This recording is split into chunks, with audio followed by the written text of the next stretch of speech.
Bonjour, je m'appelle Amelia Pacifico, je suis autrice et je vais vous raconter une histoire. Une histoire comme il en existe tant, mais celle-là est unique. Pourquoi? Parce que c'est moi qui l'ai écrite, bien sûr.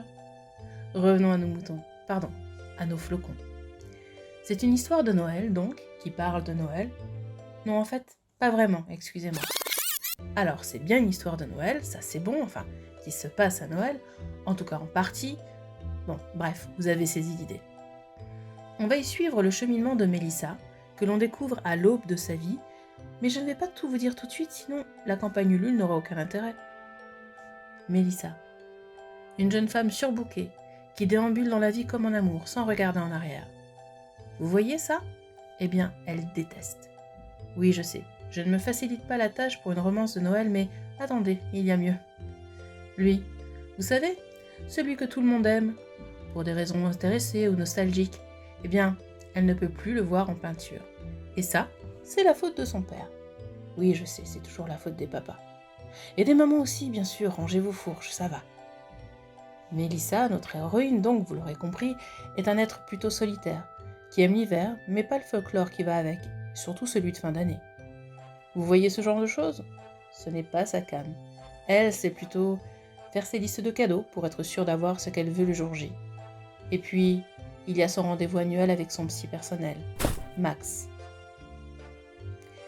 Il y a aussi les mariages d'hiver dont elle a la charge car elle est wedding planner, organisatrice de mariage en français. Elle gère les prestataires d'une main de fer dans un gant de velours quand elle ne fait pas la fête avec eux. Pour plus d'efficacité, elle travaille au sein d'un coworking un peu bruyant parfois mais sympa quand même. Elle y rencontre Sacha, qui va être l'élément déclencheur d'un tournant de sa vie. Une faille qui laisse entrer un peu de soleil sur un champ que Mélissa avait décidé de laisser en jachère jusque-là. C'est ainsi que David peut faire son apparition.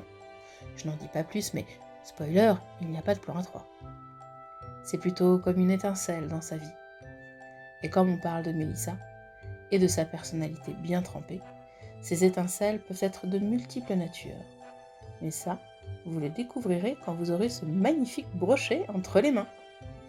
Et parce que moi j'aime Noël et son ambiance, j'ai décidé de vous gâter avec des coffrets de folie, le cadeau idéal à mettre sous le sapin.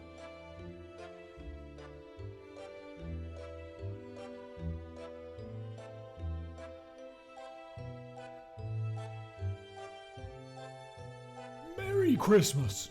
Oui, oui, c'est ça. Merci de m'avoir écouté et bonne lecture.